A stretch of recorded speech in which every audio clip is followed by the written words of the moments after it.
ขอความนอบน้อมจงมีแด่พระติตะทาไรรัตนะพันแผ่วพระแก้วเจ้าทั้งสามภาคการโดยความเคารพนอบนบปูจาขอย่อมือ10 นิ้วไหว้สาปาลมีธรรมครูบาอาจารย์พระมหาเถรานุเถระพระเถระพระเจ้าพระสงฆ์ทุกรูปทุกตนโดยความเคารพขอความสุขความสัตย์สันดีจงมีแก่ศรัทธาญาติโยมท่านสาธุชนนักศีลนักบุญทุกท่านมาปะกันละเนอมาปะกันแล้วกับช่วงเวลารายการมรดกธรรมล้านนาทุกวันพุธเวลา3:30 นาทีถึง5:00ดำเนินรายการโดยกระผมอัตมภาพพระครูสังฆลักษณอัตรัตนสิริวัดหาริการามสันมณะตำบลต้นทงอำเภอเมืองจังหวัดละปูนก็ได้นำเอารายการมาพบกับศรัทธาญาติโยมท่านสาธุชนนักศีลนักบุญทุกท่านฟังน้ำฟังธรรมแบบปื้นบ้านล้านนาก็สาธุอนุโมทนากับหลายขึ้นหลายสถานีที่ได้นำเอาเสียงนี้กระจายคือกับศรัทธาญาติโยมที่ได้เปิดเครื่องวิทยุสดับรับฟังตลอดถึงสาธุอนุโมทนากับศรัทธาญาติโยมท่านสาธุชนพุทธบริษัทที่เข้ามารับชมรับฟังในการถ่ายทอดทางระบบเฟซบุ๊กในชื่อว่าสาธุเจ้ารัตนสิริภิกขุก็สามารถเข้ามารับฟังในระบบอินเทอร์เน็ตก็ได้ในระบบในการถ่ายทอดทางระบบเฟซบุ๊กก็ได้ก็สาธุอนุโมทนากับศรัทธาท่านทั้งหลายวันนี้ก็มาพบกันก็เป็นวันพุธที่24เดือนพฤศจิกายนพุทธศักราช2564ก็มาพบกันแล้วศรัทธาญาติโยมก่อนที่เราจะได้สดับรับฟังพระสัทธรรมเทศนาแบบปื้นเมืองเหนือนั่นก็เชิญจวนศรัทธาญาติโยมท่านสาธุชนท่านทั้งหลายได้ตั้งอกตั้งใจได้กล่าวคำปูจาพระรัตนตรัยเป็นการย้อมจิตย้อมใจเป็นการได้ระลึกนึกถึงพระแก้วเจ้าทั้ง3ประการตื่นขึ้นมาก็ยกมือไหว้ไปมือสาในการนอบน้อมปูจาพระแก้วเจ้าทั้ง3ประการมีพระพุทธมีพระธรรมมีพระสงฆ์เป็นติจังติเปิ่งติระลึกของเจ้าพุทธเฮาท่านทั้งหลายเอาได้ไหว้พระพร้อมกันเด้อปนมมือกราบ1กราบ2กราบ3อิมินาสกกาเลนะพุทธังอภิปูชยามะอิมินาสกกาเลนะธัมมั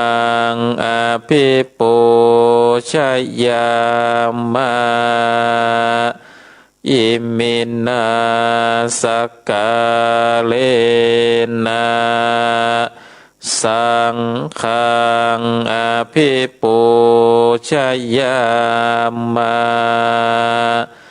อะระหังสัมมาสัมพุทโธภะคะวาพุทธังภะคะวันตังอภิวาเทมิกราบสวากขาโตภะคะวะตาธัมโมธัมมังธัมมังนัมมัสสามิ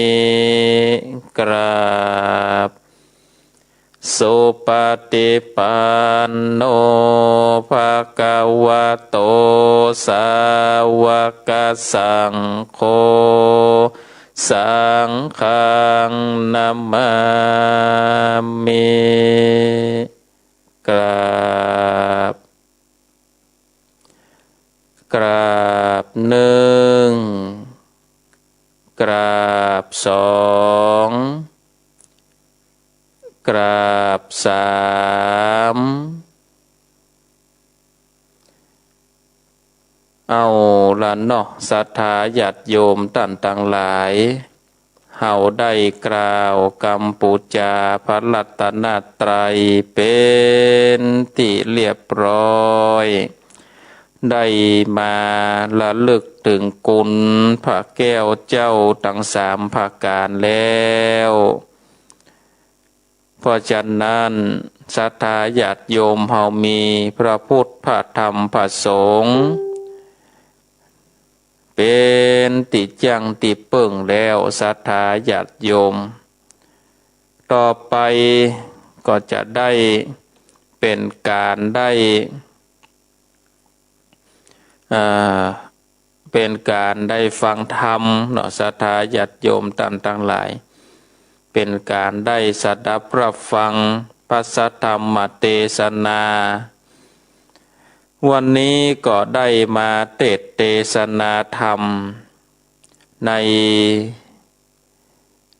นางมโนลาปิ่นแก้ววันนี้จะเทศผูกตวนที่13เนอะศรัทธาญาติโยมผูกตวนที่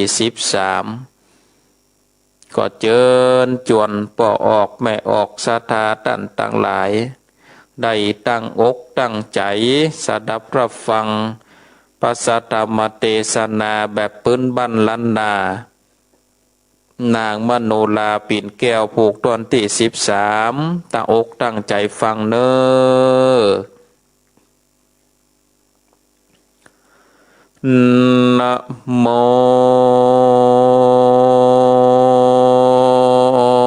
ตัสสะภะคะวะโตอะระหะโตสัมมาสัมพุทธัสสะโสราจาไมขังทิตานาคาลังอาคาจันติเจนเตสินเตสัตโวโดลาสะโพเลสะทั้งหลายตั้งยิ่งใจมวลโมอันนั่งอยู่นักนาเมสันทายังเจือใจไฟเอื้อตั้งบนเพื่อเกินนนนำพรากได้พ้นจากสงสารได้เกิดทานข้าวน้ำวันโตพรำปัจจัยสินดวงใสข้าแปดได้โคตรแขวดกักษาปาการมาพร้อมนานั่งอยู่ท่าฟังธรรม จงจากจำติดต่ออย่าขาดขอบทใดลำดับไปนาบัดนี้แดดเตอโสละจาอันว่าปัญญาอุตมภัลลาดป้อนางน้อยนาดมันโนลาหูว่าเทนดามาลอดเวียงแก้วยอดโปเลก็มีใจดีจมจูนปีติตื่นเจยบานมีราชาองค์การโอวาทคืออามาตย์เตรียมใจได้เร็วไวรีบเข้าไปบอกกล่าวขิญญาราชาธิดายังผ่อนอยู่นอกบ่อนเวียงใจเขตนางไปจอมกว่าอยู่กับเจ้าโลกลามานุสากันจากมารวมอยู่กับมวลหมู่เกณฑ์นั่นเลยกาลเกณฑ์นี้ตัวถอยจากจองคอยจอมการแล้วไข่ปานโอกาสบอกอามาตั้งตาตั้งโยธามนหมู่ใดพรำคู่ยาวไปว่าเร็วไวอย่าจ้าหาสาลาจ้างแปลงอันมีแห่งหนุ่มเท่าภาพตัวเท่าอานาคือรีบมาไว้วาดคือแปลงภาษาขอจันกันสวรรค์หืดแล้วเขตจักเอา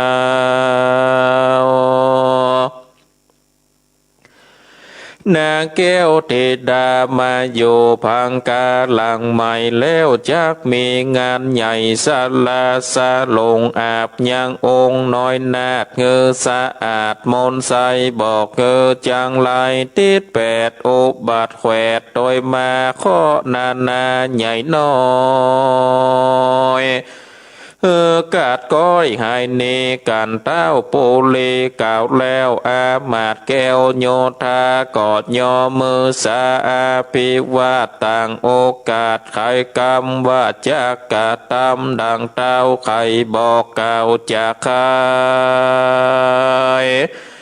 จากเลี้ยวไวก่อสร้างกู้อย่างบวนละมวลและนาเต้าเคยติดเนจากวันนาจัดเล่าถึงนอพระเจ้าบุญนาอันละสาไปภาพกับซึกหยาบจังลอยนอกหอดใจน้อยนาดปาอามาตโยธาตั้งเศษนาหนุ่มเท่าดันป่าเศร้าดงไพรลอดคำในยังหาน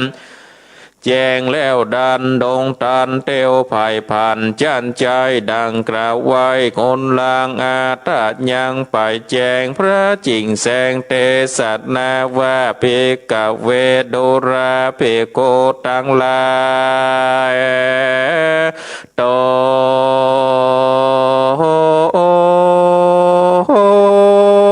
เป็นสายงาเลญาเจ้าโตคำเจ้าปั๊มเพ่งธรรมอันว่าหนอกหอคำ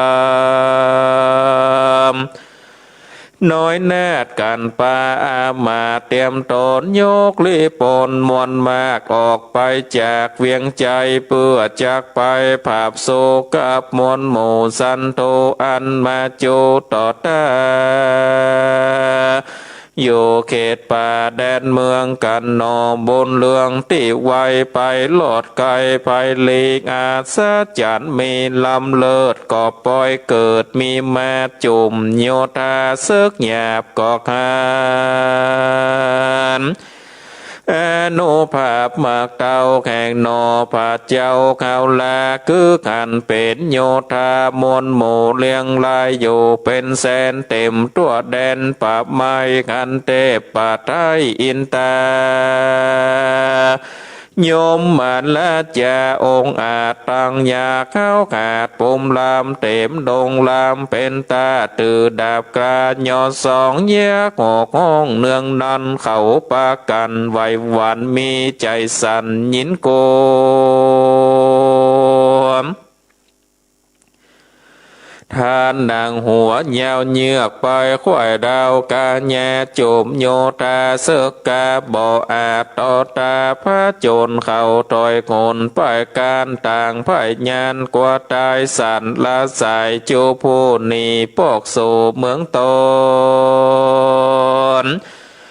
ส่วนนอตานสะปนน้อยนาดกอบปาอามาดโยธาลีบไกกาไต่เต่าดันป่าเศร้าดงตัน15 วันอ่านใดกอบมาลอดควายปุลีหนอมุนีบอดจารีบเฉพาะนาไปสู่ในที่อยู่ขอใจรีบเร็วไวขับไวตนเต้าไทยปิดตาแล้วไข่จาดเล่าเก่าบอกปอดเจ้าทำมีว่าจุ่มไพลีมนหมู่เขาบ่อโซพระจนโกลาหนอันใหญ่เกิดมีควายอาณาโยมโยธาเสกาก่อปาจากมานีไปหนอกหอดใจยอดซอยจากก่าวถอยไข่ปันบอกเต้าหอดจันปอดไทยจุงแจ้งควายตำมีแล้วลาหนีคืนโสดในที่อยู่แห่งตนและนาตันตาในกาละนั่นเหล่านางหนอเนาเทวีขันหนอมุนีมันลอดนางน้อยยอดผู้เป็นแม่บ่อเว้นแวโศกาก็เข้าไปหาบอดเจ้าแล้วก็กอดลูกและเจยจมก็ผาดลมคืดขวาถึงนางน้อยนาดมาโนลาน้ำตาหยาบย่อยเจ้าหยอดซอยโมนีขันเทวีของใครนั่งอยู่ไกลเจ็ดน้ำตากอบมาสังกาแต่แล้วจริงถามแม่เจ้าใส่ใจว่าแม่เป็นสันใดไม่มาดให้ฟ้าฟาดเครื่องเขหรือคนบอดดีหยาบจะแจ้งด่าแม่เจ้าได้โศกเศร้ามองผ่านหรือหมู่คนปานหนุ่มเท่าเนี้ยคือแม่เจ้าเครื่องใจหรือจุ่มคนในมวลหมู่ได้ไข่กล่าวโอจะแข่งเป็นกำแตงแสบไม้แม่ใดขี้โคมขออุดมแม่เจ้าใดบอกเราใครจะพุทธาโลกน้อยคู่เรื่องถอยตามมีนแดดเติมเหมือนนั้นนางเทวีน้อยนาดจากโอกาสไขปันหัวอกตันหลายหลากนางเกิดยากนานนำดังมีสั่งขำติดข้างหรือดูกังคำขอดนางสอบอแม่ไทยอดบ่ได้เหลือใจก็จะไขบอกเล่าตั้งแต่เก้าสุดปลายคือหนอบนภายลูกน้อยโคเรื่องถอยโจพระการวันดุราโสตนะกุมาร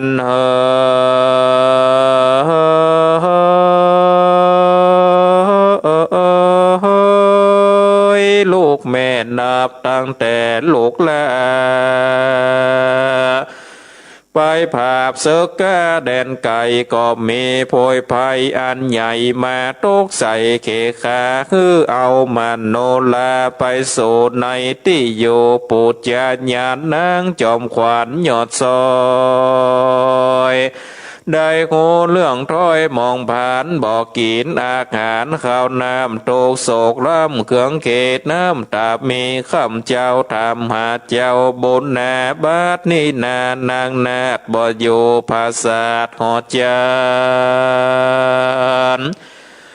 บินผ่ายผ่านไวว่องออกจากปองเบงจรจากนากรบอดยาบอกหูกว่าเด่นใดกันนางไขกล่าวแล้วเจ้าหนอแก้วตัดลงยานก็เป็นดังปานฟ้าผ่าเข้าที่กว่าหัวใจ ก็สาโลบไปลมเต้าเด่นดาดาวไปมาที่พังกาผาศาสตร์นางน้อยนาเตวีขันนอมุนีลมเต้าก็เอินเป่าไข่จ้าว่าเวยลาเวยลาอย่าจะเจ้านอนละอุดมได้เป็นลมจากตังสู่จุงฟังมาไว้จุมคนในหนุ่มเราได้ยินแม่เจ้าไข่ปันก็ปากันมาสูดในที่อยู่พังกาเอายาตาตามตัวเอาน้ำโคตรหัวลูบนาบ่อเนิ่นจะก่อเฟินโลกขึ้นเหมือนตาเจ้าบนนะนอนเนาก็ถามแม่เจ้าเทวีว่านางได้หนีไปนาไปอยู่กว่าไหนจะนางบนนาแม่เจ้า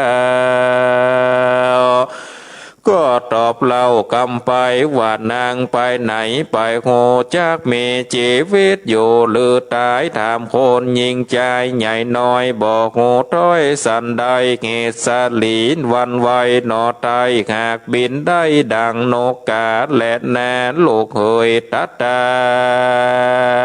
มในกาลละนั้นเราเจ้านอนเอาโซนตานากุมารตุกมองผ่านเอาไม้เขตเมียไทยนี่จากลาผ้าขายคนทุกเลลนลายแหลก็บอกแม่เทวีว่าลูกขอหนีจากห้องไปสู่ต้องแดนไก่เพื่อจากไปสอสายหานางนาไทยมาโนนลาจากป้าจ่าไปโงแม่นปากินโกแล้วเล่าจากปอกเต้าขืนหลางมากายังพ่อแม่อันอยู่แก่เวียงใจแม่นโลกไปนาสอดลากหานางในดงขวางป่าไม้ตามเมืองใหญ่ท่านนี้บอกหันนารีนางนาดลูกบ่อาจคืนมาหาสองขาพ่อแม่จากตายเตียงแต่เป็นเพนนางเทวีแม่เจ้าฟังนอนเนาไข่ปานทุกโศกหวันตามกอยก็ตอบถอยกำไปว่าลูกสายใจเฮ้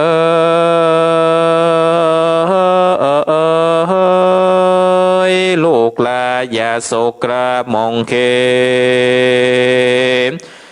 ย้อนเมียหนีกระพากอย่าเกิดยากอันใดอย่ามองใจโศกไม่อันยิงโลกใดจะเชื่อมีปาเลอเลอหลายจงมีใจภายชื่นจอยอย่าตามก้อยมองเงาอันว่าเมืองเขานี่เหล่ายิงหนุ่มเนาเป็นสาวอายุเหล่า15พงใหญ่กระดูงามมีลายหลามเหลือแหลนนับบ่อแป้สังขัญญาแม่จากหามาไว้เธอลูกได้เจอจมนางสานมอ่านหมื่นเธอจมชื่นคืนวันอย่าใจผันไฟคอยแต่นางอ่อนน้อยมาโนลานางบนหน้าแม่เจ้าจะลมเราเอาใจคือหนอขอใจลูกน้อยใจชื่นจ้อยยินดีกับนาเลมวลหมู่อันมีอยู่เวียงใจได้ตัดใจเสียงขาดอย่างน้อยนาดมโนลาอันเป็นเจือปักษาถอยจาอยู่คงเกตลาดขีดลีนั่นแหละนาเมื่อนั้นหนอโมนีหนุ่มนาฟังแม่เจ้าจากใครก็จะกำไปตอบถอยมีบอดน้อยลายประกาศว่าดูราสาลีบัวบานเฮ้ยแม่ไทยอันว่ายิงน้อยใหญ่เมืองเฮาแง้มเบาแต่เราบอกว่าหนุ่มเท่าแล้วลามบางพ้องงามห่างแควบอกกาดแก้วกาลีพ้องงามดีบ่น้อย เมื่อกล่าวร้อยนินตาอย่างวงศาเจ้าโมยามนั่งอยู่สมการพองผิวพันงามอาจใจเข้าขาดปาลาพ้องโศกาไปนอกใจสอกกอคมในพ้องมีใจไววันบอดตังมันหูเบามากมัวเมาชื่นโซนีโดยจู้โลมเมาลมหัวใจโคมหลายหลากพ้องหนีจากปิตาละมันดาแม่เจ้าบอกเกิดเล่าถึงโกนการต่างบนหลีกเวนเล่นข่าวเส้นต่างดามมากกะตามกำบาปเกิดว่ากำหยาบเกิดว่าบาปนานาพ้องก่อนนำมานาขี้ข้านมากเดือดด้านกว่ากาดยิงสงสารโลกตายมีบ่อไล่เหลือหลายโลกบอบไม้จื่นโซเอาเป็นโกเตรียมตนใจเมาวนบอดแล้วกับนางแก้วมันโนนลาหนอพุทธาหยอดซอยในกล่าวถอยจะใครบอกใส่ใจแม่เจ้าโกเงินเก้าตามเมตแล้วอันจุลีขับไว้ยังแม่ไทยบุญนารีบไกกาไว้วาดลงภาษาทหอจันและนาตามัดทางปากาเซนโตสัทธาอาคาสัทธาอันว่าสัพพัญโยพระพุทธเจ้าตนเป็นเก่าที่โลกาจารย์ใครนิทานไปแล้วพระตนแก้วจริงเทศนาว่าภิกขเวดุราภิกขุทั้งหลายตนเป็นสายอริยะเจ้าตุคำเจ้าปั้มเพ่งธรรมส่วนนอขอคำน้อยนาในโอกาสกินยาบอกมาตายอดซอยว่ายิ่งใหญ่น้อยเมืองเฮาลูกบ่เอาเป็นโกเอามาอยู่เตรียมตนนอตาสะปนนมเนาบอกแม่เจ้าใส่ใจแล้วรีบเร็วไวใหญ่บาทลงภาษาทหอคำนางบุญนำผู้เป็นแม่นำตาแผดล้ำไหลเล่นตัวไปบอดจาปากก็ว่าเวยเจ้าลูกเคยอ่อนน้อยขอย่างไว้ก่อนทาลาอย่าไก่กาเตี้ยวไตลาพ่อแม่ไว้ไปหลังอ่านจากวางเปิ้งเจ้าการนอนเน่าหนีไปบ่มีภัยจักอาจมาสาเวยลาดแตนเมืองเหือลุ่งเรืองสืบต่อนางน้อยหนอเทวีตู้เครื่องขี่ลายหลากอันลูกจากนี้ไปก็ลิล่ำไหลล่องไห้อยู่จะใจปูนวอนส่วนหนอผู้ทอนน้อยนาดกันลงภาษาพังกาบอดเหลวมายื้อพอบ่เอาหูล่อฟังกามโยกตีนตามไต่เต่าแม่นแม่เจ้าเทวีจะไขวาตีเอิญบอกว่าลูกเอ๋ยลูกเอ๋ยปีกปอกเกินมานางจะจากให้หายแล้วเต้วไต่ตอยไปหนอหอใจยอดซอยดังบ่ได้ยินถอยไข่ปานลีภายผ่านจะใจออกเวียงใหญ่ตานีเข้าดงรีบ่จะบ่เวกว่าไปใดด้านดงภายป่ากวางแดนตาตั้งดงหนาปู้จักไปขาผ่านป่าอันอยู่กว่าดงเขวตัวเองเดียวด้านเถื่อนบ่มีเปื้อนตัวตามด้านดงลามบ่จอดต่อเต่าลอดยังพรานผ่านดงด้านหนุ่มเนาขันนอพระเจ้าเตียวมายินสังกาแต่สาย ก่อนย่อมือไว้จะถามเป็นกำงามบ่อนน้อยว่าดูราเจ้ายอดซอยขอคำด้านดงดำปราบไม้บอดใจไก่ไก่โงนตังภายสนยากแก่เป็นหินแห่ดินแดงสัตว์ป่าแฝงหยาบคายเตียวตรองภายยำวันเจ้ามีใจพันไข่ใดหรือมากไฟสังจาจิงได้มาหลอดนีขอกล่าวจี้ตามมีหนอโมนีหนุ่มเนาก็ต่อเล่าแต่เก่าสุดปลายแล้วจะหมายโอกาสบอกพรานเฮาขาดบอดเจ้า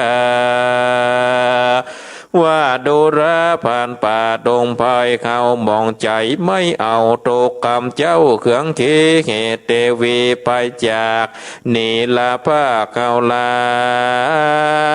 ขอเจ้าจากเก่าจีคือโคตีคนต่างไปหานางนอทายจากไปได้สันใดดังหรือจะเมื่อนานปูตากาผ่านป่าเกิดใจกว่าคนต่างว่าต่างดงขวางป่าเศร้าอ่านจากไต่เต่าไปสู่ในที่อยู่เขาไกลลาดภัยบ่อาจจักไปโสแต่ผ่านไปล่าสอดบ่อก็ไปบอดลอดดิดลีกเหตุโอนตัดลายมีจุดานต่างผ่านย่านกวาดได้กันคะนิ่งใหม่เกิดใดกอดย่อมือไว้ตุนสา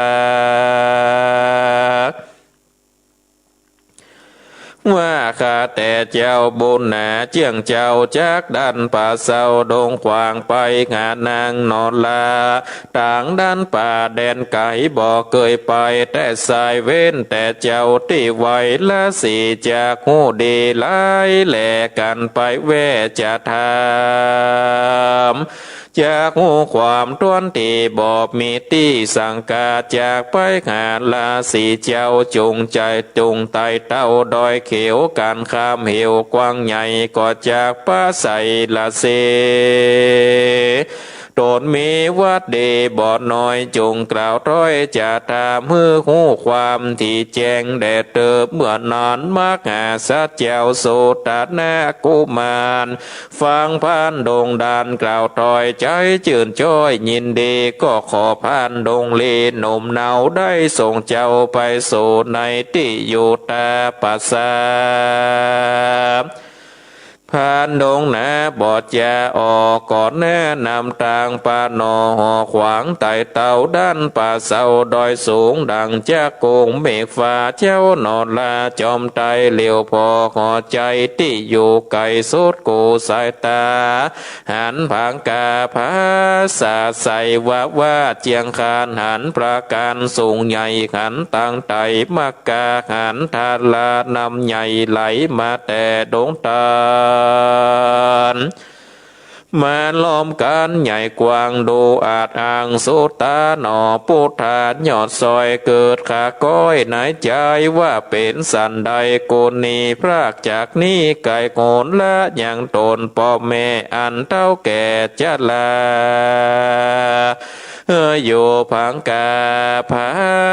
ศาสตร์ละอามาเตรียมใจตั้งเศษในมนหมู่เข้ามาสู่ดงนาเพื่อแสวงหายอดซอยอันเป็นกู้ห้อยเตเวตุเครื่องขี่เอาไม้จากว่าเขานี่ใบก็ว่าได้เป็นไม้จากว่าเขาตายก็จะหากว่าตายทั้งเป็นบ่ตันเหม็นตันนาวหนอพระเจ้าน้อยนาข้านิ่งขวาตึงตนว่าเขาได้ตาลนนิสัยทุกเอาไม้เครื่องขี่ย้อนเมียหนีพรักหน้าทุกในโลกและสงสารบ่มีใดปานเพียบใดเต้าเมียไทยนี่จากลาผ้าไก่ตัวและนาพิกเวดุราภิกขุทั้งหลายโตนอันเป็นสายอาลีญาจาดลาเสียงขาดตันหาในอาติตาล่วงแล้วเขาพระตนแก้วตัดลงญาณสร้างสมปันแต่ทาย เตียวโลกได้โลกาได้เครื่องขาไม่เอาอันเป็นเต้าเจ้าตะลงเมืองญาติสะเลืององค์อาจมีอามาตย์โยธาอยู่อาสาแวดเฝ้าบ่อโศกเศร้ากันใดโจมนางในแวดล้อมแหแหนออมเป็นปลิวานได้สำลานคำเจ้าบ่อโศกเศร้าเขืองเขมของกินมีจุสิ่งราษายิ่งหลายอันนำมาปั่นยื่นตอนบ่อเดือดฮ้อนสันใดจากไปไหนนั่นสายก็ไปได้นานนำขี่สีวิกายคำไปสู่ยังที่อยู่บัดเดียวตันหาเลี้ยวจองกองก็หนุ่มนองหัวใจหลงไหลตามจาดย้อนกามากุณหานั่นเราหากเป็นเก้าป่าไปได้เครื่องใจบอดหน่อยทุกจองห้อยโดยมาและนาตัดสมาเขตนั่นสายคนน้อยใหญ่ยิ่งใจมีหลวงหลายมวลหมู่อันข้างอยู่โลกาการผาดานนาไกลลอดเวียงแก้วยอดเนลาปานโป้นสงสารโลกลาก็อยากเกิดกาบมาโคนหานั่นเรามาเป็นเจ้าคุ้มใจจากจ้องไปตั้งบาปอันก้าแยบจุประการมาเนื้อตานอย่าขาดอย่าประมาทสินทำเว้นตั้งดำเอาใหม่จากป่าได้สุขีสวัสดิ์ดีข้ามเจ้าบ่อโศกเศร้ากันใดกันกาไก่ลาภาคตายเสียจากเมืองคอนย่อมเอาตนไปเกิดในกองฟ้าเลิศคงสวรรค์ผ่านละบุญตันแก่กาก็ไปลอดจันฟ้าเนละปานบ่อนญาจะแลนาเนทิตังกิญญาสางวานนาวิเศษจากองเกตนางมโนลาพวกตวัน13ก็บังกรมสมเลสเด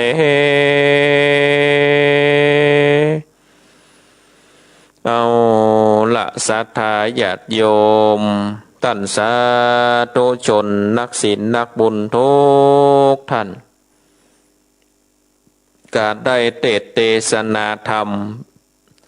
นางมโนลาปิ่นแก้วผูกตวนที่13ก็ปริปุณังจบลงไปเป็นที่เรียบร้อยต่อไปก็จะได้เป็นการสรุปเนื้อหาใจความสำคัญให้กับศรัทธาญาติโยมท่านทั้งหลายได้สดับรับฟังกันแถมครั้งหนึ่งอันว่าธรรมนางมโนลาปิ่นแก้วพวกต้นที่13นี้ศรัทธาญาติโยมท่านทั้งหลายเพิ่นก็ได้กล่าวถึงว่า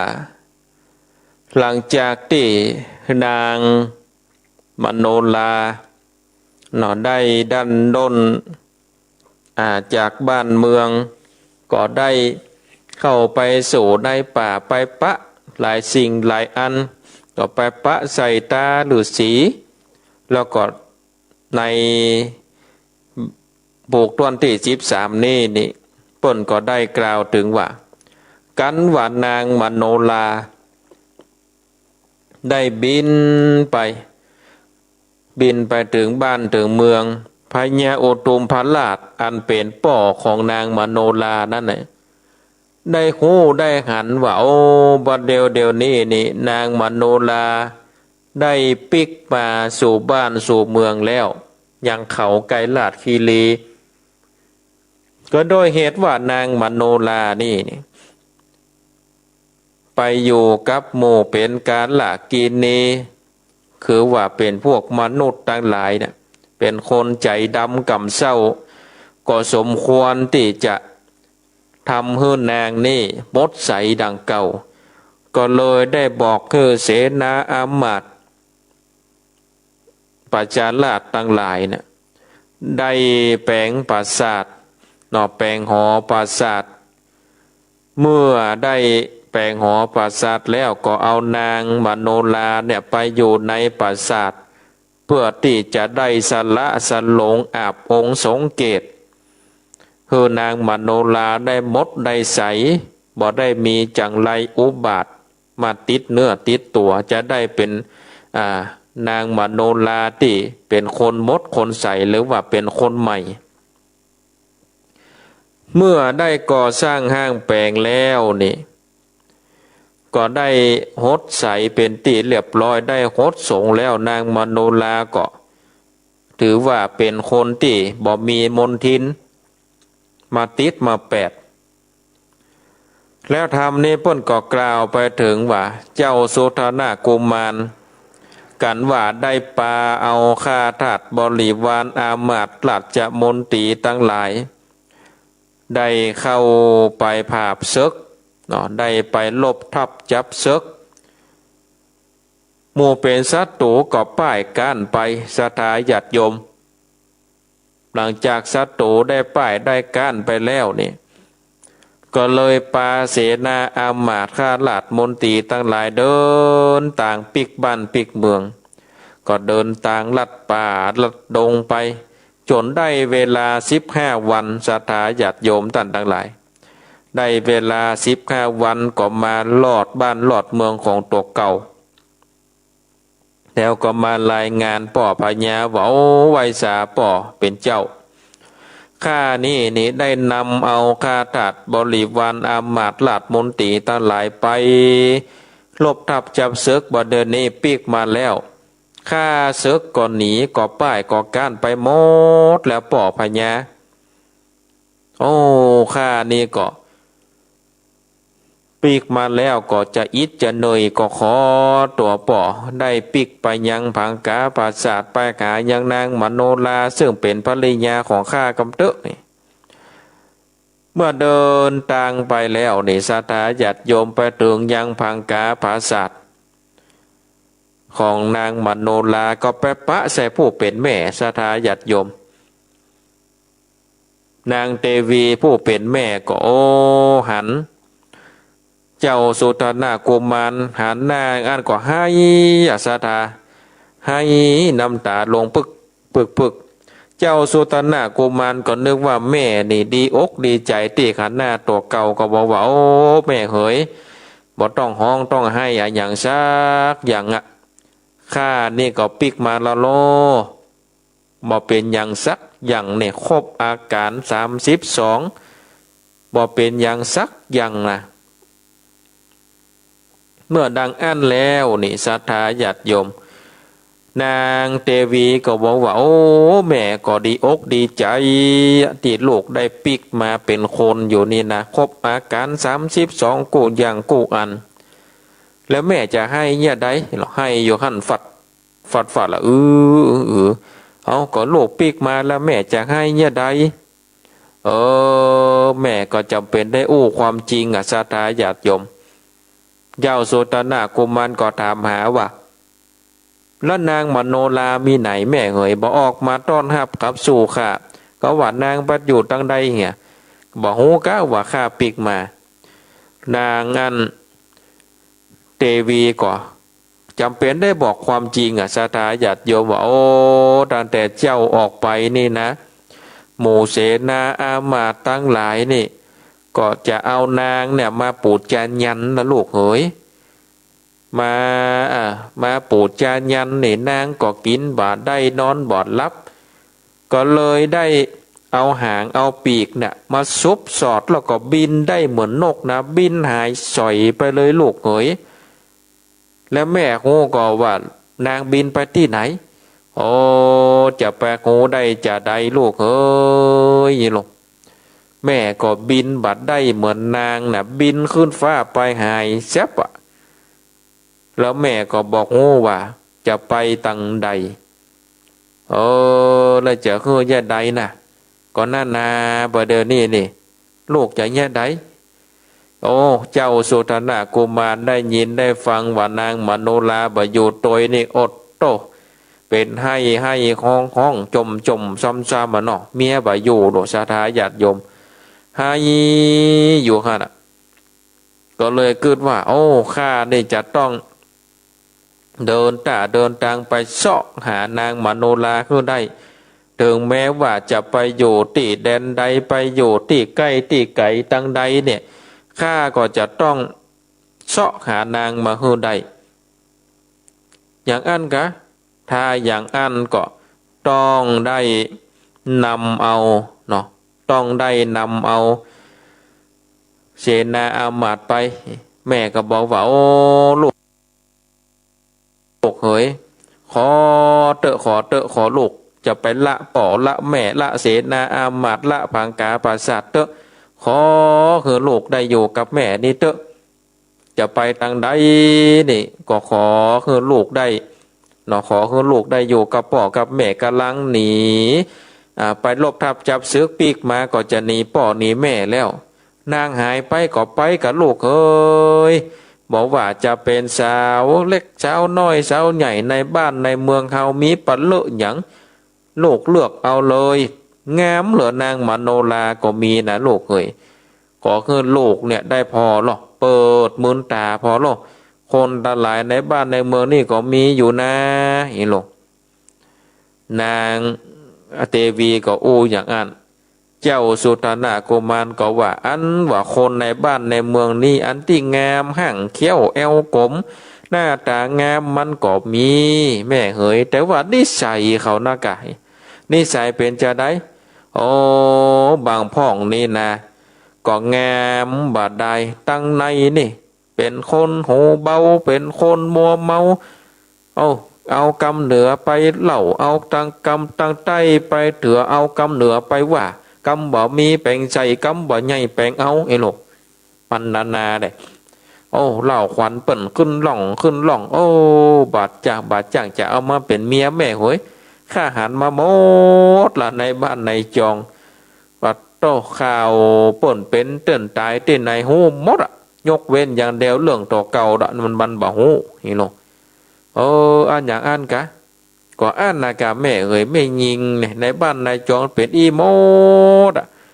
บอกว่าจะเป็นไผนะในบ้านในเมืองนี่นะเอามาเป็นเมียนี่บ่ได้ใจบ่เย้าแม่เฮ้ยเองโง่ได้ได้จ่าดังอันแล้วก็เลยขอลาสถาจุตนากุมารก็เลยขอลาป่อลาแม่ลาสถาทั้งหลายว่าจะออกไปแล้วจะออกจากบ้านจากเมืองไปแล้วจะออกไปจากที่ไหนก็จะออกไปกะออกไปเพื่อที่จะไปสู่ยังเพื่อไปซอกหายังนางมโนราเจ้าสุตนากุมารก็ออกจากบ้านจากเมืองไปเดินทางเข้าไปในดงในป่าก็ไปปะใส่ปุตตกาพานป่าเนาะพานก็จำได้ว่าเป็นราชโอรสของพญาในบ้านในเมืองเป็นลูกท่านหลานเธอก็เลยยกมือไหว้ไปมือสาว่าเจ้ากุมารเดินทางเข้ามาในป่ามีประสงค์อย่างพระเจ้าค่ะนี่ลงต้องการประสงค์อย่างบอกข้าเจ้าแล้วข้าเจ้าจะเสาะว่ามาบ่จำเป็นต้องไปเสาะไปหาเข้าไปในป่าลึกป่าดึกนี่ก็เลยเล่าผ่านฟังว่าบัดนั้นหันนางมโนราปิกมาทางนี้พ่องก่อบินผ่านมาทางนี้พ่องก่อแล้วบ้านเมืองของนางมโนราอยู่ที่ไหนเล่าข้าฟังปลาข้าไปกำลุงพานก็บอกว่าข้าเป็นพานอยู่นี่มาบ้านเมืองเนี่ยข้าก็บอกเคยไปกำเตือเปิ้นว่าเป็นป่าเลิกซึกใหญ่คนที่จะบอกหนทางไปเขาไกลลาดคีรีได้นี่ก็มีกระป๋อฤาษีด้านะแล้วป๋อฤาษีมีทางใดพานก็บอกว่าตั้นเดินเตียวไปทางนี้นะแล้วจะปะใส่ทานน้ำแล้วก็ข้ามทานน้ำนี่ไปก็ไปปะใส่ป๋อฤาษีแล้วป๋อฤาษีก็จะบอกหนทางเตียวไปข้าได้จำหนทางบ่ได้ขอพานเนี่ยได้ไปส่งข้ากำลงไปส่งข้าไปหาอย่างป๋อฤาษีกำลงพานก็เลยตกลงศรัทธาญาติโยมได้ปาเอาเจ้าสุตนากุมารเดินทางเพื่อที่จะได้ไปหาป่อฤาษีที่ได้บอกได้รักษา กำโอที่นางมโนลาได้บอกโง่เป็นอย่างนี่ทำพวกนี้ก็จบติเจ้าสุตนากุมารกำลังจะเดินทางไปปะปอฤาษีตาฤาษีที่ในป่าในดงทำพวกต้นที่13ก็จบลงตาอีศรัทธาญาติโยมจะปะฤาษีแล้วจะเป็นจะได้ก็เชิญชวนศรัทธาญาติโยมท่านทั้งหลายใต้สดับขับฟังรอฟังวันพุธหน้าเนอะรอฟังวันพุธหน้าพวกต้นที่14จะเป็นจะได้ก็กำลังตื่นเต้นหรอกพระเอกกำลังไปเสาะหานางเอกจะเป็นจะได้ก็ได้ศรัทธาท่านทั้งหลายก็ได้ตั้งหน้าตั้งตารอฟังเนาะพวกต้นที่14ก็วันนี้ศรัทธาญาติโยมท่านทั้งหลายได้มาฟังพระธรรมเทศนาแล้วนี่เนาะได้มาฟังธรรมแล้วก็มีใจศรัทธาเพราะฉะนั้นเมื่อเรามีใจศรัทธาแล้วนี่เมื่อมันมีความทุกข์อย่างเกิดขึ้นมาในจิตในใจเราก็ต้องชนะจิตชนะใจในศรัทธาญาติโยมปฏิบัติโดยกับความทุกข์นั้นไปเพราะว่าในชีวิตของคนเฮาแต่ละคนนี่มักจะมีความต้องการอย่างหนึ่งเข้ามาบงการชีวิตสิ่งนั้นก็คือต้องการชนะพอคนเฮาต้องการชนะก็ต้องทำสิ่งต่างๆในทางที่ถูกพ้องในทางที่ผิดพ้องก็จึงสามารถกล่าวได้ว่าคนเฮาต้องการชนะบ่ต้องการแพ้บ่ต้องการการเพราะคิดว่าความชนะทำให้มีชัยได้ทรัพย์ทำให้มีศักดิ์ศรีทำให้โดดเด่นทำให้พ้นจากความตกต่ำพ้นจากความดูถูกเหยียดหยามหรือทำให้มีหน้ามีตาไปที่ใดผู้คนก็ให้เกียรติยอมรับ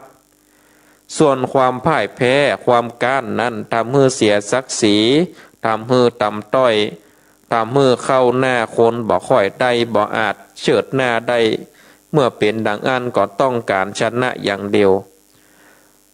โลกเฮานี่ในอดีตและในปัจจุบันนี่มีแต่ความวุ่นวายมีแต่ความเดือดร้อนปะหัดปะหารกันต้องหวาดระแวงกันต้องหวาดระแวงภัยอยู่ตลอดเวลาโดยที่สุดแม่สงครามร้อนสงครามเย็นที่เกิดขึ้นบ่อยครั้งในโลกก็ล้วนมาจากคนในโลกบ่อาจที่จะยอมกันในบางเรื่องหรือว่ายอมกันในหลายๆเรื่องต้องการเอาชนะแถมฝ่ายหนึ่งต่ออันแล้วก็คงเป็นอย่างอี้ตลอดไปตราบเท่าที่คนเฮาบ่ยอมรับความจริงว่าบอกว่าจะชนะหรือว่าก้านก็ทำให้เกิดความทุกข์เกิดความลำบากยากแค้นในปัจจุบันหรือในอนาคตแต่ในโลกของเฮานี่ก็ยังมีผู้ที่มองการไกลมีวิสัยทัศน์มองหันว่าความยากจนความบอกโง่ความเชื่องช้าความรังเกียจเชื้อชาติเป็นเรื่องที่ทำให้บ่พัฒนาทำให้บ่มีสันติสุขก็กึดหาทางเอาชนะความยากจนเอาชนะความบอกโง่โดยการกระตุ้นคนเฮาให้มีความขยันอดทนประหยัดอดออมโดยการสร้างสถานศึกษาเพื่อได้ศึกษาเล่าเรียนกันหรือว่าสร้างสิ่งอำนวยความสะดวกในการติดต่อกันก็นับว่าเป็นความต้องการเอาชนะแถมอย่างหนึ่งซึ่งเป็นเจตนาที่ดีแล้วก็เป็นประโยชน์แต่ถึงกันนั้นโลกของเฮาก็ยังบ่มีสันติสุขบ่มีความสงบสุขอย่างที่คาดหวังก็ยังชิงดีชิงเด่นยังแก่งแย่งผลประโยชน์ยังทะเลาะเบาะแว้งกันยังเอารัดเอาเปรียบกันอยู่ก็คือกึดเอาชนะกันอยู่คนที่มีฐานะดีกว่าคนที่มีความรู้ดีกว่าคนที่มีอำนาจดีกว่าก็ใจความได้เปรียบเหล่านี้ไปเอาเปรียบผู้ด้อยกว่าโดยบ่มีเจตนา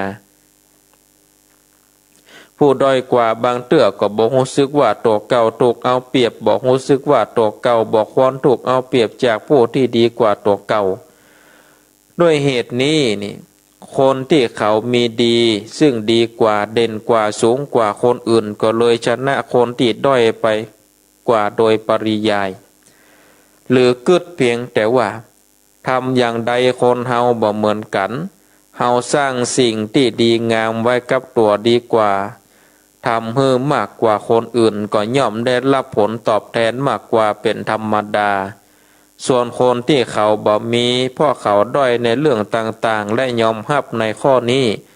เมื่อเกิดยอมรับอย่างอี้แล้วก็ปฏิบัติภารกิจของตัวเก่าไปตามปกติมีชีวิตเป็นไปตามปกติโดยบัตรคิดตะขวางใจอันหยังบ่มีความรู้สึกว่าเป็นความชนะหรือว่าความกั้นอันที่จริงเรื่องอย่างอี้นี่เป็นมาตั้งแต่เริ่มมีคนแล้วคนก็ยอมรับกันได้ในข้อนี้คนที่ด้อยกว่าคนอื่นก็ยอมฮือกับคนที่ดีกว่าคนที่ดีกว่าก็ยอมรับคนที่ด้อยกว่ามาร่วมงานร่วมกิจกรรมแม้ว่าจะบอกว่าตัวเป็นคนที่ก้านหรือว่าเป็นคนที่ชนะแต่พฤติกรรมก็เปรียบเหมือนเป็นผู้แพ้ผู้ชนะไปในตัวแต่ความชนะความพ่ายแพ้ที่ทุกคนยอมรับกันก็คือว่าความชนะความก้านในการแข่งขันโดยเฉพาะในการกีฬาในการสอบในการแข่งขันต่างอื่นอันมีชัดเจนยอมรับความการชนะในสงครามการต่อสู้แย่งชิงในความได้เปรียบเสียเปรียบการยอมรับในกรณีอย่างอี้หากเป็นฝ่ายที่แพ้หรือว่าฝ่ายที่ก้านก็ชนะคืนต้องการที่จะย่ำยีฝ่ายชนะคือการส่วนฝ่ายชนะก็ต้องระวังตัวป้องกันบอกคือได้เป็นฝ่ายก้านไปทำให้ตัวเก่าวิบัติหายนะซึ่งอยู่บ่เป็นสุขสงบโดยกันทั้งสองฝ่ายในพระพุทธศาสนาสอนว่าการเอาชนะอย่างอี้บ่ยั่งยืนเพราะกับการอย่างอี้ก็บ่ยั่งยืนสามารถเอาชนะคืนได้แต่ท่านว่าชนะที่ใสสะอาดที่สุดก็คือชนะใจตัวเก่าการชนะใจตัวเก่าถ้าเมื่อตัวเก่ามีอิสระสามารถปล่อยวางได้ฮืออภัยได้บ่ยึดมั่นถือมั่นบ่ตกเป็นทาสของอารมณ์โลภอารมณ์โกรธอารมณ์หลงที่เกิดขึ้นพอเมื่ออารมณ์เหล่านี้เกิดขึ้นแล้วก็ทำให้วุ่นวายทำให้ดิ้นรนไปทำสิ่งที่ตนปรารถนาคือสำเร็จหรือไปทำร้ายผู้ติดคนตัวเก่าโกรธเพื่อสะสมเป็นการก่อกรรมทำบาปโดยบอกหูตัวการชนะใจตัวเก่านี่ก็คือการเอาชนะอารมณ์กิเลสคืออารมณ์โลภโกรธหลงที่เกิดขึ้นเมื่ออารมณ์เหล่านี้ได้เกิดขึ้นก็จะลืมตัวบ่ได้สตินึกบ่ถึงหรือบ่ได้นึกถึงผลพวงที่จะเกิดโดยมาเมื่อไปทำตามอารมณ์นั้นเพราะเมื่ออารมณ์โลภเกิดขึ้นก็อยากได้เมื่ออยากได้ก็ต้องวิ่งเสาะแสวงหาดิ้นรนขวนขวายทำงานบ่หยุดบ่หย่อนจนกว่าจะได้เมื่อได้แล้วก็ยังบ่พอยังอยากได้แถมได้อย่างอี้แล้วก็ยังอยากได้อย่างอื่นก็เลยบ่อิ่มบ่พอต้องดิ้นรนหากบ่ได้โดยวิธีสุจริตก็กึดหาทางโดยทุจริตทำผิดกฎหมายก็ยอมทำผิดธรรมเนียมประเพณีก็ยอมทำผิดคำสอนของพ่อของแม่ก็ยอมขอคือได้เท่าอันเป็นปออย่างอี้ก็มีอยู่ทั่วไปที่ทำอย่างนั้นได้ก็เพราะทำไปตามอารมณ์โลภที่เกิดขึ้นหรือเมื่ออารมณ์โกรธเกิดขึ้นก็โมทะลุดุดันโผงผางอะโวยวายไปตามเรื่องหลังงับบ่ได้เปียเอามีดเอาไม้หรืออาวุธไปบุบไปตีไปประคัดประหารเปิ้นเพื่อระงับความโกรธเมื่อทำไปแล้วแม่จะเย็นลงได้แต่ผลพวงติดโดยมาจากการกระทำนั้นๆก็ทำให้มีความเดือดร้อนวุ่นวายทำให้เสียหายโดยมาอันนี้ก็เพราะเป็นไปตามอารมณ์โกรธที่เกิดขึ้นดังนั้นหากสามารถระงับอารมณ์นั้นๆให้สงบลงได้มีสตินึกได้ถึงผลเสียที่จะโดยมาจ จนทำจิตให้สงบได้นิ่งได้เย็นลงได้ระงับลงได้ก็ชื่อว่าชนะใจตัวเก่าได้แล้วในระดับหนึ่งชนะใจได้อย่างก็บ่ต้องไปอาหยังด้วยอารมณ์โลภอารมณ์โกรธแม้อารมณ์เหล่านี้จะเกิดก็สามารถควบคุมใจไว้ได้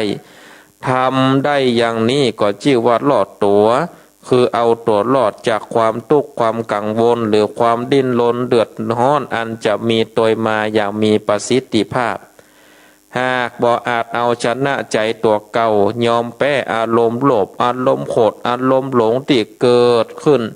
แม้จะสามารถเอาชนะคนอื่นเอาชนะศัตรูฆ่าศึกได้เป็นร้อยๆเป็นพันๆก่อนยังบ่ชื่อว่าเป็นผู้ชนะได้อย่างแท้จริงและก็บ่อาจเอาตัวรอดได้ตลอดไปเพราะวันหนึ่งทางหน้าอาจมีปัญหาอาจจะต้องพ่ายแพ้ยับเยินจากการต่อสู้ของผู้ชนะได้การเอาชนะจิตชนะใจตัวเก่านั้นนี่เป็นสิ่งที่ประเสริฐที่สุดเอาตัวรอดได้เสมอเมื่อชนะใจตัวเก่าบ่ได้ใจก็จะถูกป่วนด้วยอารมณ์ให้อยู่ตลอดเวลาจากนั้นก็จะไปทำสิ่งที่ผิดเป็นบาปทุจริตต่างๆและถึงความวิบัติหรือความหายนะในที่สุดบ่อาจเอาตัวรอดได้ในสมัยพุทธกาลมีบุคคลที่แพ้ใจตัวเก่าทำสิ่งที่ตัวเก่าปรารถนาโดยปราศจากความยั้งคิดกึดเอาแต่จะได้อย่างเดียวท้ายที่สุดก็ไปบ่รอดส่วนคนที่เอาชนะใจตัวเก่าได้บ่ยอมให้อารมณ์ฝ่ายต่ำมาย่ำยีได้ต่อไปกับตัวกับใจไปปฏิบัติธรรมก่อนนำชีวิตให้ปลอดภัยได้บรรลุถึงพระนิพพานเรื่องนี้นี่เกิดขึ้นที่เมืองราชคฤห์และเมืองสาวัตถีมีลูกสาวเศรษฐีคนหนึ่งในเมืองราชคฤห์มีรูปร่างสวยงามอายุได้16 ปี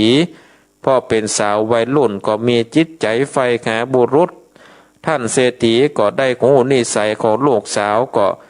เฮือนางอยู่บนปราสาทจันทร์ที่7กับยิงคนรับใจเพื่อป้องกันบ่เฮือนางคุกคีกับบุรุษวันหนึ่งเจ้าหน้าที่ได้นำชายคนหนึ่งที่ถูกจับได้ในข้อหาโจรกรรมมัดมือไพ่หลังแล้วก็เฆี่ยนตีเดินไปตามถนนสู่แดนประหารผ่านไปทางถนนหน้าบ้านของเศรษฐีผู้คนก็ออกมาพอกัน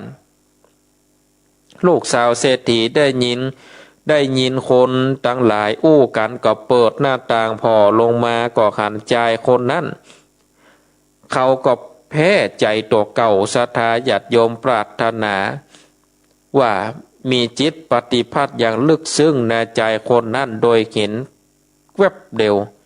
ก็ใจคือยิงคนรับใจไปบอกพ่อแม่ว่าต้องการได้ใจคนนั้นมาเป็นสามีพ่อแม่บอกว่าจะหาใจคนอื่นที่สมควรแก่นางมาฮื้อนางก็บอกว่าบ่ต้องการคนอื่นต้องการใจคนนี้ต้องอั้นถ้าบ่ได้ก็จะบ่มีชีวิตอยู่ต่อไปเมื่อลูกสาวยื่นจำนงอย่างนี่พ่อแม่ก็ต้องจำยอมตามใจลูกสาวโดยห่อเงิน1,000มอบเพื่อคนใจไปหาเจ้าหน้าที่ขอซื้อตัวนักโทษคนนั้นซึ่งเจ้าหน้าที่ก็ยอมปล่อยไปแล้วก็นำคนอื่นไปประหารแทน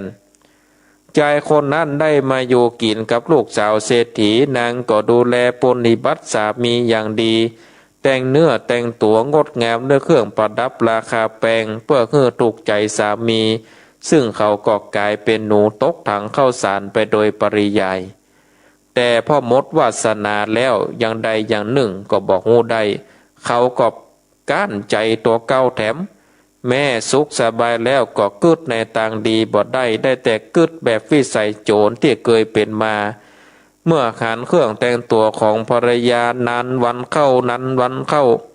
มนเข้าก็อดใจบ่ได้อยากจะได้สมบัติเหล่านั้นมาเป็นของตน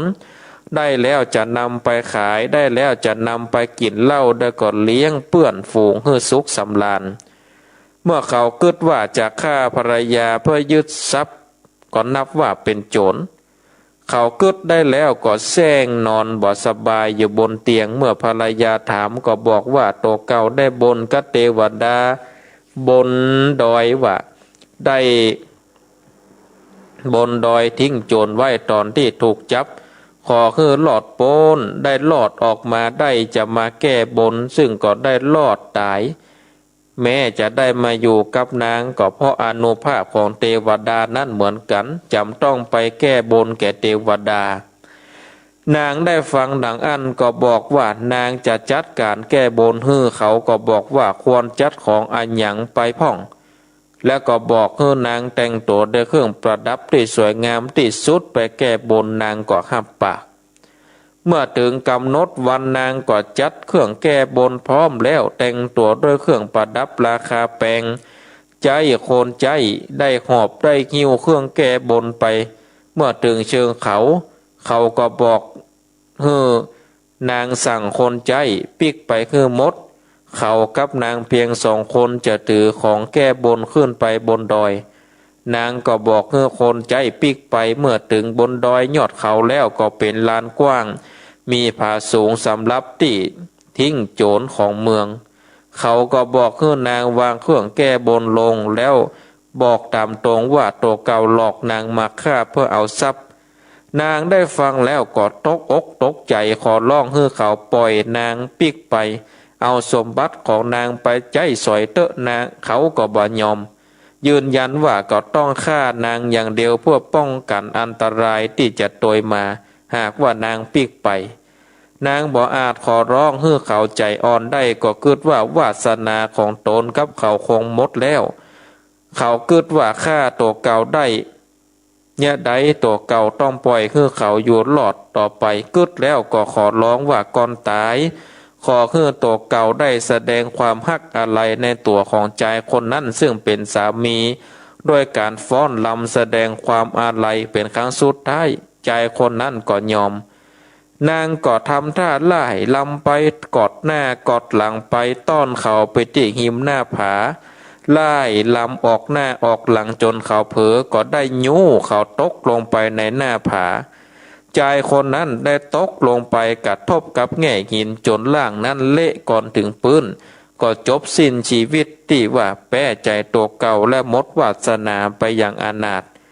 เทวดาที่สถิตอยู่ที่เขาทิ้งโจรหันเหตุการณ์ก็สาธุการแก่นางและกล่าวขึ้นว่าบุรุษนั้นย่อมเป็นบัณฑิตในที่ทุกสถานก็หาไม่แม่สตรีผู้มีปัญญาเห็นประจักษ์ก็เป็นบัณฑิตได้ในที่นั้นหลังจากนั้นนางก็คิดว่าหากตัวเก่าปิกไปบ้านไปเล่าให้พ่อแม่ฟังพ่อแม่ท่านคงบ่เชื่อแล้วก็คงด่าตัวเก่าว่าเป็นคนดื้อรั้นต้องการเขาแล้วปิกมาฆ่าเขาก็คงบ่อยากได้หันหน้าเขาแม่เฮาก็บอกควรได้ปิกไปเป็นที่ครหาของคนทั่วไปดังนั้นนางก็เลยออกเดินทางไปคนเดียวไปถึงอาสมของพวกปริพาชกพวกหนึ่งซึ่งเป็นนักบวชอยู่ในป่าถามว่าในสำนักนี้สอนอะไรอย่างเป็นสำคัญพวกปริพาชกก็บอกว่าทำบริกรรมในกสิณ10จนได้ฌานหรือเฮียนวาทะพันอย่างก็ได้นางจึงขอบวชเป็นปริพาชิกาและเฮียนวาทะพันหนึ่งซึ่งเป็นปัญหาสารพันอยู่ในสำนักนั้นบ่เมินนางก็เฮียนจบทบทวนขึ้นในใจกู้ยังก็ขอคำแนะนำจากอาจารย์ว่าควรเนี่ยอย่างใดต่อไปอาจารย์ปริพาชกบอกให้นางเดินไปถามที่ต่างๆปักกิ่งว่าไปปักกิ่งว่าแล้วบอกว่าไผต้องการจะโต้วาทะกับตัวเก่าขอให้ล้มกิ่งต้นว่านี่หากบ่มีไผกล้าออกมาโต้ก็ขอให้เดินตางออกไปเรื่อยๆถ้ามีผู้ลงมาล้มกิ่งต้นว่าแล้วตอบปัญหาต่างๆเอาชนะนางได้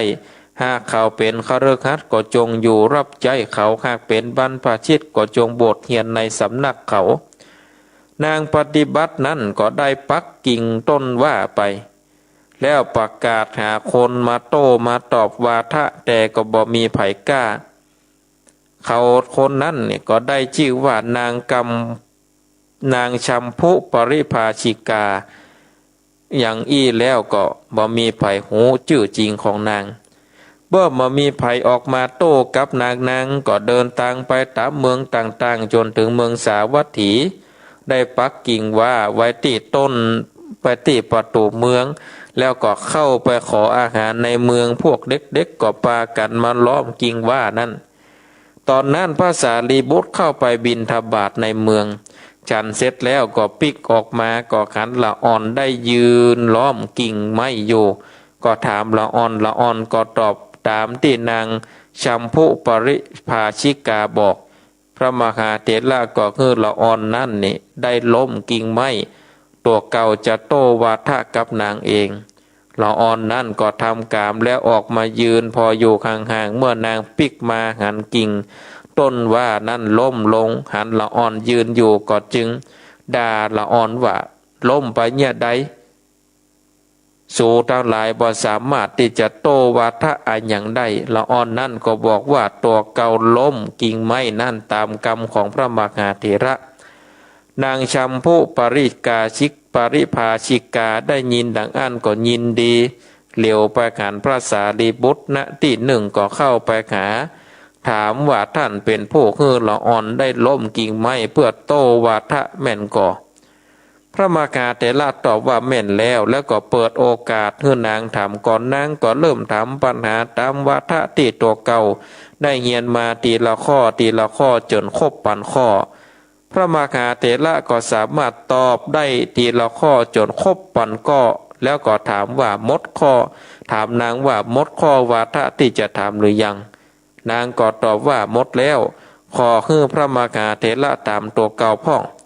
พระมหาเถระก็ถามปัญหาข้อแรกกับนางว่าอันยังชื่อว่าหนึ่งนางชัมพุปริภาชิกาได้ยินปัญหานี้ก็บ่สามารถตอบได้พ่อบอกหูว่าคืออันยังก็ได้ถามว่าพระมหาเถระว่านั่นชื่อว่าอันยังพระมหาเถระก็ตอบว่าพระพุทธมนต์อันที่จริงนางเป็นคนฉลาดเรียนรู้เรื่องอื่นมานักแต่บ่เคยได้เรียนเรื่องพระพุทธมนต์ก็ตอบว่าเป็นอาหยังต้องการเรียนรู้ก็ขอให้พระมหาเถระได้ให้พระพุทธมนต์แก่ตัวเก่าพระมหาเถระก็บอกว่าเฉพาะแกจะบอกให้แกเฉพาะคนที่บวชเหมือนกันเต่าอั้นเมื่อนางตอบตกลงก็ส่งนางไปยังสำนักภิกษุณีให้พวกภิกษุณีบวชให้นางบวชเป็นภิกษุณีแล้วก็ชื่อว่ากุณฑลเกสีตั้งใจบำเพ็ญเพียร2-3 วันเท่าอันก็ได้บรรลุอรหัตผลและปฏิสัมภิทาทั้งหลายต่อมาพระสงฆ์ประชุมสนทนาในโรงธรรมตอนหนึ่งได้ตื่นนางว่า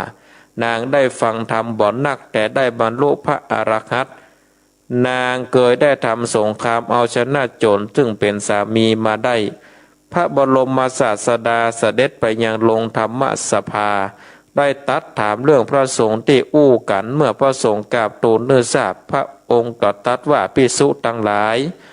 พวกเธออย่านับธรรมที่เขาแสดงว่าน้อยหรือว่านักบทที่บ่เป็นประโยชน์แม้ตั้ง100 บทก็บ่ประเสริฐส่วนบทแห่งธรรมแม้เพียงบทเดียวก็ประเสริฐกว่าแม้จะชนะโจรได้นักก็หาชื่อว่าชนะส่วนคนที่ชนะโจรคือกิเลสอันเป็นภายในนั้นชื่อว่าชนะเนี่ยศรัทธาญาติโยมตั้นต่างหลายเพราะฉะนั้นตั้นต่างหลายเนี่ยเอาชนะใจตัวเก่าเมื่อชนะใจตัวเก่าแล้วนี่จะทำอันยังก็ตามศรัทธาญาติโยมตั้นต่างหลายเฮาก็จะได้มีแต่ความชนะต่ออันถ้าเฮาชนะใจแล้วเนี่ยศรัทธาญาติโยมอย่างอื่นนี่บ่ต้องไปอู้ถึงแล้วเนาะมันถึงชนะโมตศรัทธาญาติโยมตั้นต่างหลายอันนี้ก็เป็นเรื่องที่อาตมาภาพได้นำมาอู้มาจานำมาเล่าให้กับศรัทธาญาติโยมตั้นต่างหลายได้สดับรับฟังเอาล่ะเนาะศรัทธาตั้นต่างหลายก็จะได้เปิดสายให้กับศรัทธาญาติโยมได้โทรมาแจ้งผลการนับฟังโทรมาโทรมาจาที่เบอร์โทรศัพท์0865878177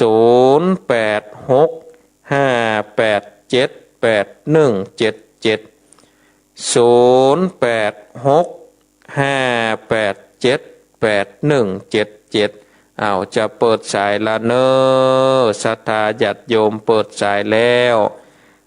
อยู่ตังใดอยู่ที่ไหนก็โทรมาเนอะโทรมาโทรมาจ๋าโทรมาแจ้งผลการรับฟังได้ศรัทธาญาติโยมโทรมาได้เลย0865878177เจริญปอนนมัสการเจ้าจากหลังกัดแม่สาวอำเภอแม่อายเจ้าชัดเจนดีก่อเจ้าชัดเจนดีแล้วก็ฟังธรรมโดยเรียบร้อยนะเจ้าให้กำลังใจนะเจ้าสาธุโมทนาบุญรักษาเจริญปอนแกบได้สัตว์เจ้าท่านพระครูมาแล้วน้องบัวจำได้อยู่แต่จำได้บนโต๊ะกับท่านพระครูโอ้แต่คืนตกแต่ตกว่ะโอ้ตอนนี้โต๊ะเหมือนนักเนอะโต๊ะนักกันโต๊ะมันเม็ดใหญ่ละกำเดียวแต่โอ้อันนี้ก็มึนหมอกพอสมควรแต่มันเย็นจะเย็นดีเนาะก็จะว่าเย็นก็จะว่าเย็นเท่าใดเจ้าพอหนาวเราเมื่อเช้านี้เนาะบ่พอเย็นเท่าใดนะเจ้าตั้งแต่เช้าเลยแน่ท่านพระครูชัดเจนดีเนาะเจ้าชัดเจนดีเจ้าสาธุโมทนาเจ้าสาธุเจ้าบุญรักษา0865878177เจริญปอนปอยสาครับท่านพระครูโอ้วันนี้ได้ได้จากันแล้วครับผมทีแรกกันนางก็ดื้อเนาะว่าจะเอาโจรนี่ติ๊กเสือป่นจะฆ่าหัวถ้าไหวพริบมาดีก็เลี้ยวหั่นนะเนาะโอ้รากะจะตายนะเนาะตายกะถ้าว่าไหวพริบมาดีหน่อยนี่ แต่ว่านางก็มีไหวพริบอันวุยสามารถแก้ปัญหานั้นได้นะในที่สุดก็ได้บรรลุอยู่แต่ได้เป็นพระอรหันต์อยู่ครับได้เป็นภิกษุณีอยู่เนาะครับผมวันนี้ฝนตกเนาะท่านพ่อครูเนาะมาเจ้านี่บะหันสักหน่อยเด้อนาครับครับแต่คืนนี้ก็ตังดอยหลอก็มาเป็นกำแต่คืนนี้ตังดอยหลอมาเป็นกำมากำแห่แล้วก็ยุดไปแต่ตังบ้านผมก็จะนักครับเนาะได้ยินสอบถามศรัทธาก็ว่านักอยู่ครับแต่พี่ก่อนหลายเหมือนกันเนอะแต่คืนนี่นะครับผมเป็นกำลังใจท่านพระครูเสมอนะครับสาธุโมทนากับพระอาวด้วยเนอะครับผมกับไว้สาครับไว้สาครับฮับสายต่อไปเจริญปอนไว้สาครับท่านพระครูจากตังได้นี่ปนานเกษตรบ้านนาแดงอำเภอนาน้อยจังหวัดน่านครับปนานเกษตรนี่เนาะ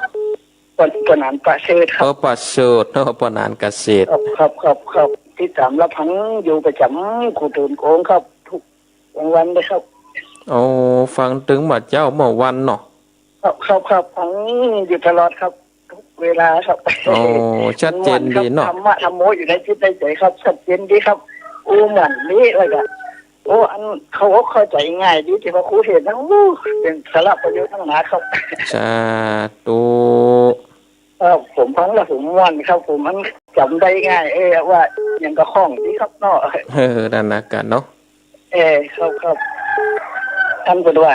น้ำทำน้องใจน้ำใสน้องหน้าก็จึงผมว่ามีน้ำทำกุศลอยู่ในศีลอันไหนเนี่ยในตัวก็จึงว่าตัวเล่นครับเนาะโอ้แต่กะเอาธรรมะเป็นที่จังที่เปิ่งเป็นสิ่งนำทางนี่ดีที่สุดอ่ะเนาะครับเขาก็ต้องคิดอย่างครับคิดเอาแต่ศีลจะทำแต่บุญว่านะผมช่วงวันนี้ผมจะได้คิดอย่างอื่นนะครับโอ้สาธุน้ำจิตน้ำตาลตลอดครับโอ้ดีแล้วกันดีแล้วเพราะว่าเขาเกิดมาชาติเดียวเขาก็ทำบุญไปเรื่อยๆครับเนาะนั่นแหละกะ บอกฮู้ว่าจัดหน้าเขาจะได้มีบุญทำก็ทำจัดนี่คือมันดีที่สุดอ่ะเนาะ ข่าวพอทำคุณน้ำความดีมันก็เป็นครั้งนี้เลยโอ้ยแต่มัน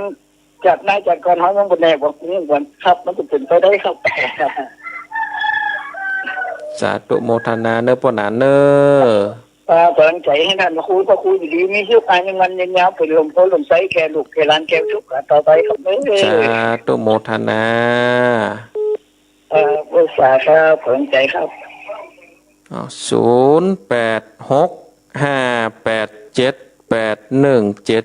เจริญปอน เจ้าท่านเจ้าครูหวานใจหวานหวานเนาะ แม่จันเพน เจ้าฟังแล้วโอ้เข้าใจดีเจ้า ฟังแต่เจ้าแล้วเนาะแม่เนาะ เจ้าฟังถึงเจ้าอย่ามองไปเลยเจ้า โอ้สาธุโมทนาเนอ เจ้า เอาครับสายต่อไปเจริญปอน เจ้ากราบไหว้สาเจ้าท่านพระครูแม่สุเกี้ยวศิลาพรสิเตี้ยมันห้องละปูนเด้อฟังท่านพระครูถ้าเมื่อตีสามมาเด้อเจ้าฟังธรรมเข้าใจดีเด้อเจ้าคนเฮาชนะตัวเก่าได้ยิ่งดีเด้อเจ้า นานาคาดีที่สุดแล้วเนาะ เอาตัวรอดได้เนาะเจ้ากราบไหว้สาเพิ่นฟังกันนักกันหลายนะท่านพระครูบ้านสิเตี้ยสีลาพรสีเจริญนี่นะเจ้า มันส่งตัวแทนเฮือโทเนาะ เจ้าชัดเจนดีเด้อขึ้น98.7แน่วัดห้วยสองสากนี่เจ้าชัดเจนดีเด้อ สา ท่านพ ธุ ระครูเจ้าสาธุเจ้า บุญรักษาเอาครับสายต่อไปเจริญปอน ครับไว้สาท่านพระครู ป่อบุญตัน ครับฟังกับท่านเด้อ ฟังอยู่ชัดเจนดีเนาะ เห็นดีทุกเขาเข้าใจดีในธรรมะของท่านนี้กับไว้สาท่าน บุญ เด้ รักษา อ เนอ0865878177สาธุบุญรักษาเนอเอาครับสายเจริญปอน ประการเจ้า อันนี้ไม่ทลายหนองแฝกเด้อสารปี โอ้บางท่านเทศม่วนเอาตัวรอดเป็นยอดดีแท้ๆเลยนะท่านเนาะ นั่นนะกะ โอ้แล้วก็เข้าใจง่ายตัวม่วนเนอะอืม ม่วน แม่ปุก ดี แกเตียนเรียบร้อยไหว้พระปุกแกเตียนจุดธูปจุดเตียนเรียบร้อย นั่นนะกะแล้วก็พอด้วยเนอะปูจาเตียนนะ ดาวเตียนซ่านเจ้า โอ้ วัน เตี ปั ยน นเสี ชั ย น งเนาะ ปันเสียงดี เนาะตอนเสียงแต่กาบ้านเอาถึงเนี่ยถึงบ้านเนอะแม่น่ะ โอ้ดีแล้วดีแล้วเอา ไป พระเจ้าประทำเป็นที่ปึ่งเนาะ เราเป็นที่เพิ่งในอกในใจเขาม่วนอกม่วนใจเพิ่งว่าบุญโคนไปพ่อมาหันแท้เนอะท่านเนอะ นั่นนะ เขา กะ ทำบุญมันก็ดึงได้บุญแท้ โอ้ทำไปเตอะมาตึงบรรจุหายไปตั้งใดเนาะ ๆเจ้าแท้ทุกมันจึงได้แต่ท่านประเทศก็ขอเขาเป็นโฮมสู่โฮมใจของชาวบ้านทั่วไปเนอะเจ้า สาธุ ไปได้ปูนไปเนี่ยถ้าป้าจะไปมาใกล้มาไกลเนอะทำแม่คือชาวบ้านอย่างเงี้ย ได้บุญนะแม่เขาก็ได้ตัวไป สาธุบุญรักษาเนอ สาธุของท่านอยู่ยะม่วงนะ สาธุสาธุ มันยังตึงมาสักของเจ้าความรู้ความหนัดจะได้มาโดยก่อนถึงท่านไปอ่ะม้วน ฟังกลับไปเลยๆนะแม่เนอ เดี๋ยวแม่ถึงจะฟังยะวานน่ะลูกทุกทุกการถึงทำปฏิบัติธรรมพูดตัวเก่าเขาเนี่ยสะอาดเนาะในใจก็สะอาดโดยสาธุสาธุ สาธุบุญรักษานะแม่เนอ ตุกราบโอ้ธรรมสการเนอะเจ้า สาธุ เจ้า ขออนุญาตยกหูก่อนเนอะศรัทธาญาติโยม ขออนุญาตยกหูก่อนเนาะยกหูก่อนยกหูก่อนศรัทธาท่านทั้งหลายก็ยกหูก่อนจะได้สรุปสายเว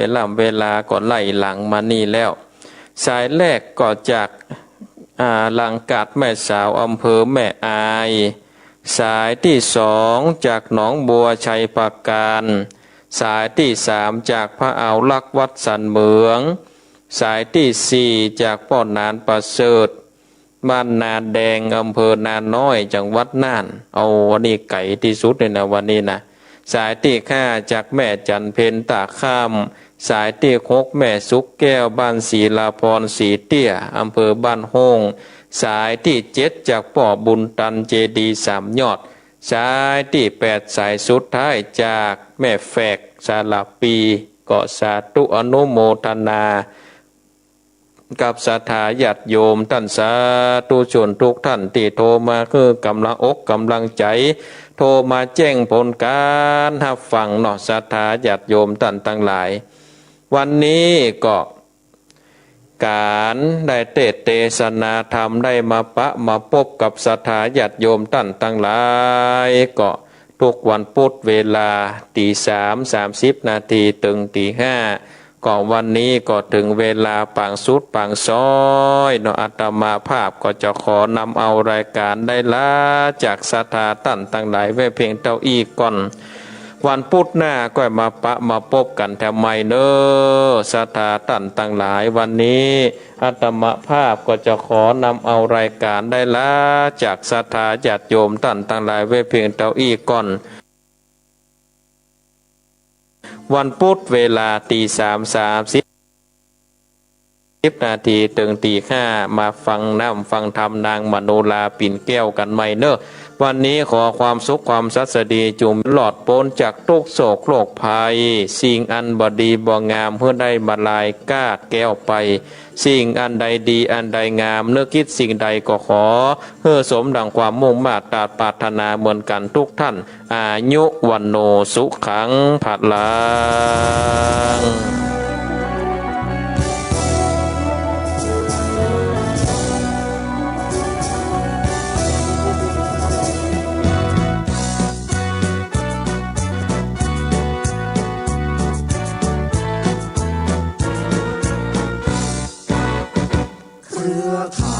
วิทยุชุมชนภาคเหนือ